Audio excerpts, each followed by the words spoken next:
We're gonna try this one last time.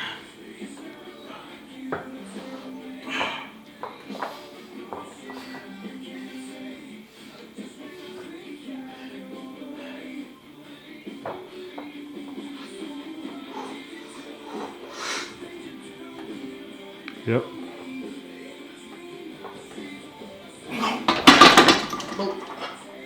I'm burnt.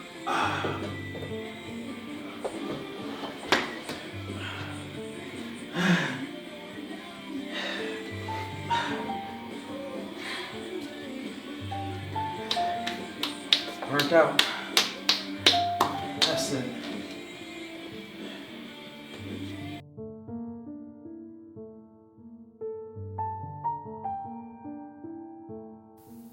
You know, I became really familiar in the court system. The judge used to look at me like, back again? I was so ashamed.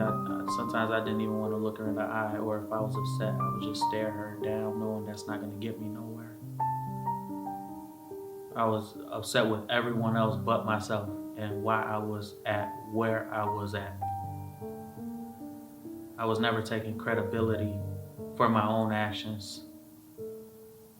I was always blaming my past struggles or my past obstacles, or if this wouldn't have happened, then I wouldn't have done this. It was easy to play the blame game. My teacher told me in second grade,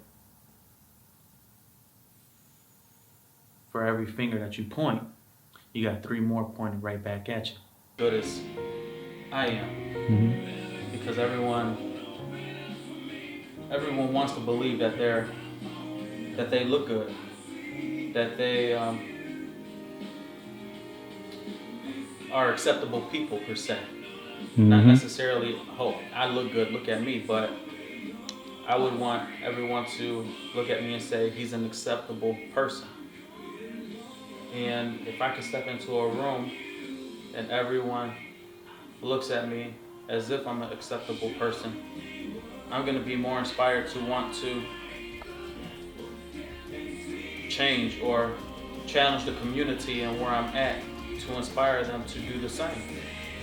But if everyone is rejecting me because of this self-reflection that I have for myself, I look good, look at me, that's not a reflection that the community should have, then I don't know if that makes sense.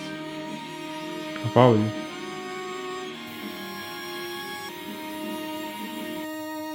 And that always stuck with me, so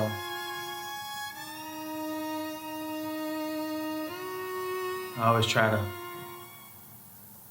refocus everything back on me and what I need to change and what I need to do. The homeless shelter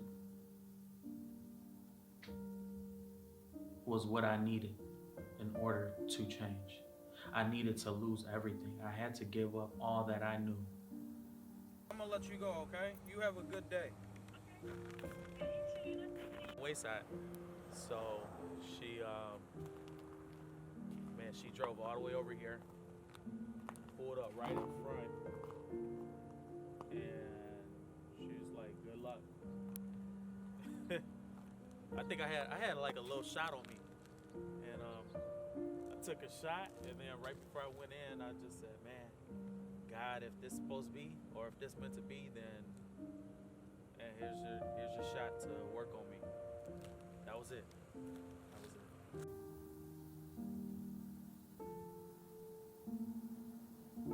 I walked into the shelter with nothing but the clothes on my back. No plans or no hopes for the future. It wasn't then that I realized this is the change that I needed, because I was still in a rebellious state of mind. But 7 years later, I'm grateful for taking that leap and that step into that homeless shelter as I reflect on the change.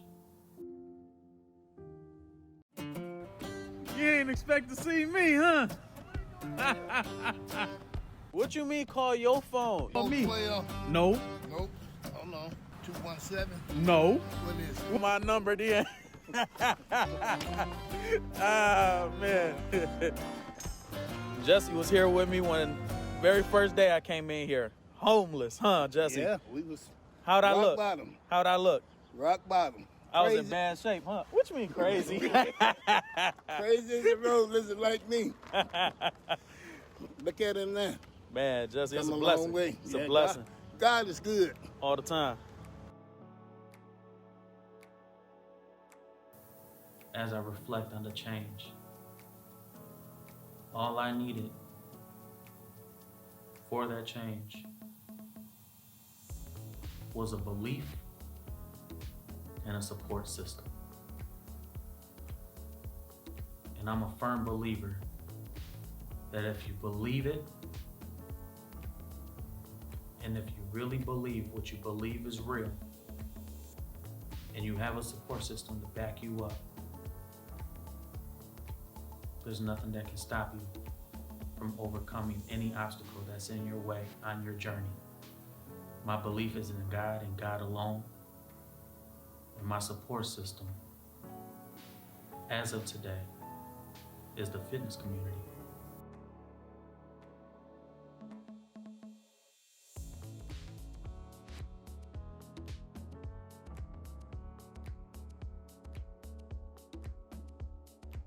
Two years ago, when I almost died from alcohol addiction, I never thought that I'd be here today doing the complete opposite to my body. 2 years ago, I was breaking my body down. Fast forward, and I'm building my body up. A year ago from today, I was thinking about working out. I was just coming off of my first year of sobriety. No, I was an alcoholic. Did you know that? Yeah. Almost died twice. In fact, I slept right there for 2 days. I slept right there. You know what? Maybe that's why this area is symbolic to me. This is the area where I passed out and I didn't wake up for 2 days. And when I finally did wake up, I was puking blood.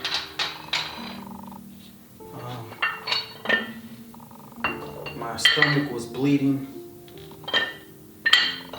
And,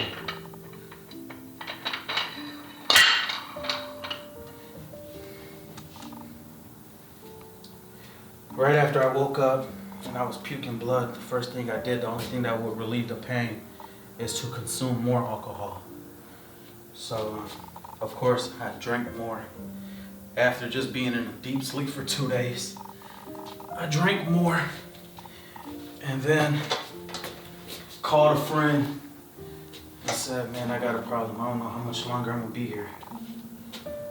I felt I was dying. And I looked out the window and I just said, God, you got one more time to prove to me that you love me. And without a doubt, going on 2 years sober.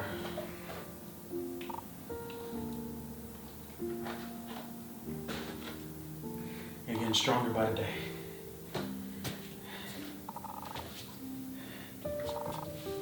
Oh, man.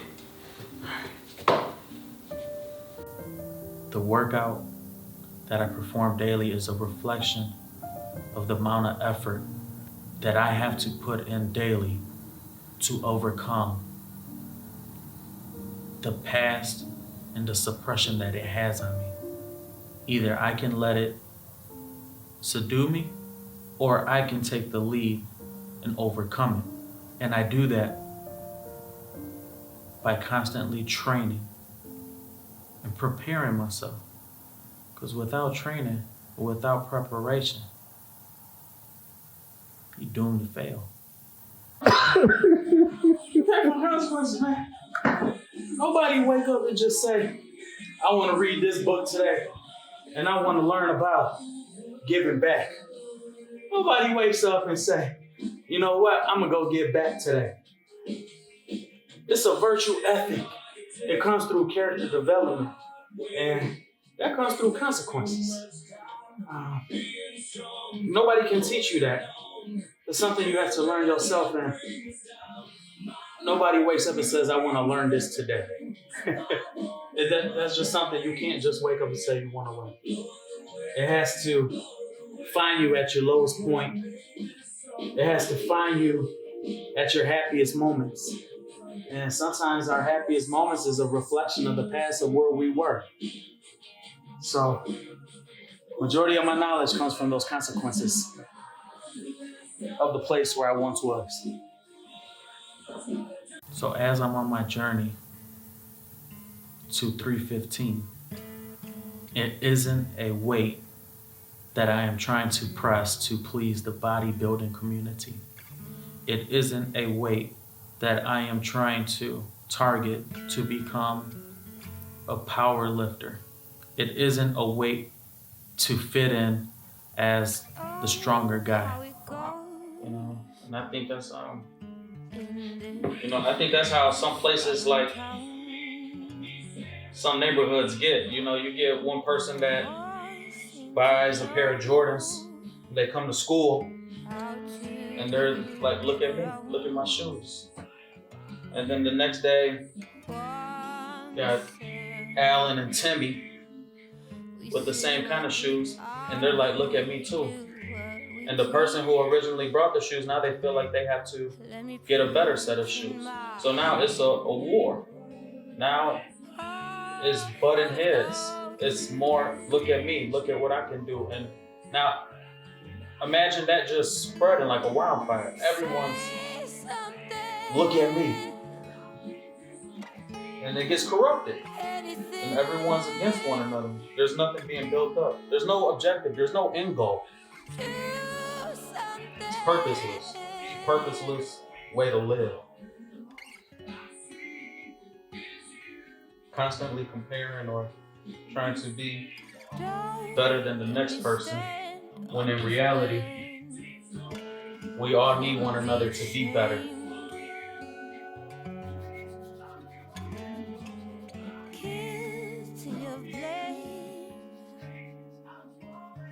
I never wanted to be the biggest. I never wanted to be. It just happened to come with the effort. I was provided an opportunity to renew my mind, and I was given restoration, and with that, I humbly accepted it and took full advantage of it. It's not about the weight at all. It's about the goals. It's about the weight that's in my way that I'm trying to move out. It's an obstacle. It's not a setback. I like to think of obstacles as an allusion to a setback, per se. So, more so, it's not something that's pushing me back from where I was, but more so, it's re-strengthening me for where I'm at now currently. So 315 is just an obstacle. That's all it is. It's not setting me back. This weight that I'm pressing today, if I were to fail a rep, it's not a setback. It's prepared, proper preparation. Goes back to that whole philosophy.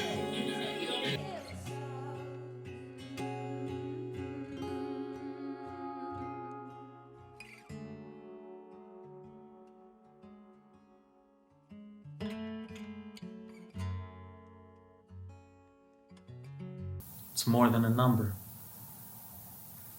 315 is the humble opportunity that is given to each and every one of us to improve or change our lives for the purpose to change someone else's. We all have a gift, and as strange as it may seem, let's all give it away. What's your 315?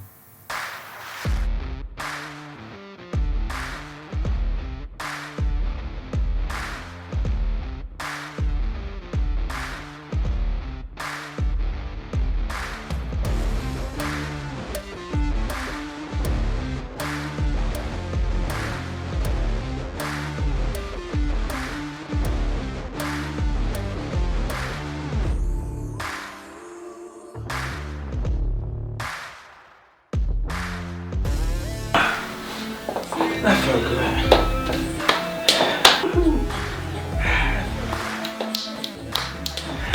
Feel good about them? Oh yeah. Oh yeah. It's all real good.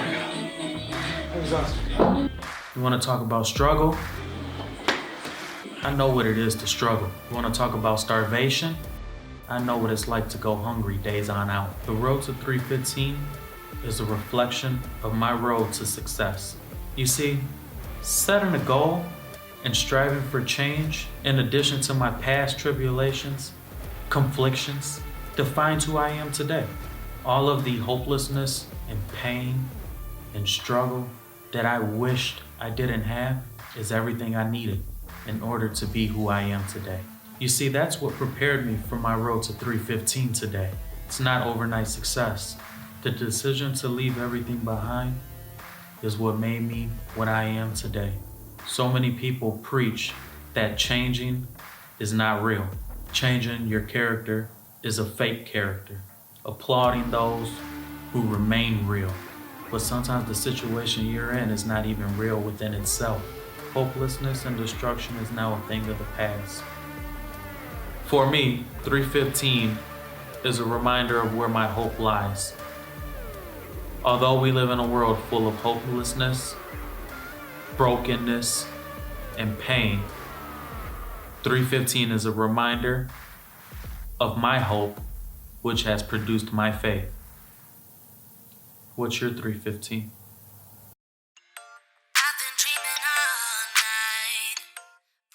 315 is not just a number. 315 is more than just a number. 315 is more than a number. 315 is more than just a number, my man. You know what I'm talking about? You heard? 315 is more than a number. 315 is more than a number. 315 is more than just a number. 915 is with you on the top. Hashtag chosen we working. 315 is more than just a number. 315, it's more than just a number.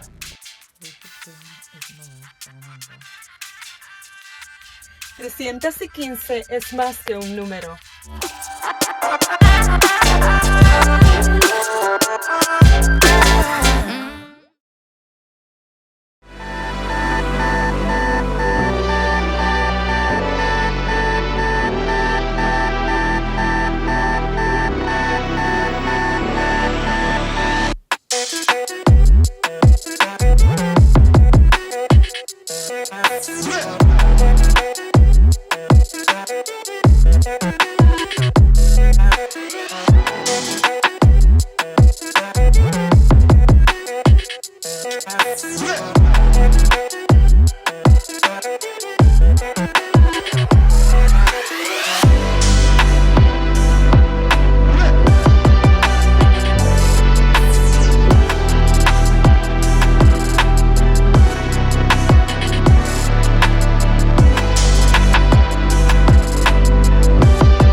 Alright, it's on you.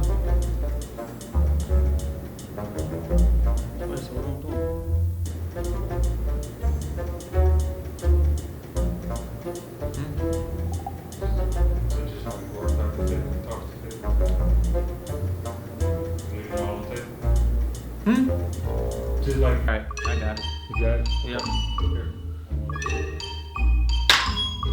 For me, 315. Oh man, I ain't got it. You got it. You got it. For me, wait, I'm supposed to be looking at the camera?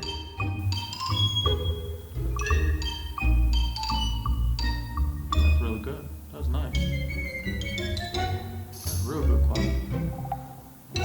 that for my workout. You finna leave this there?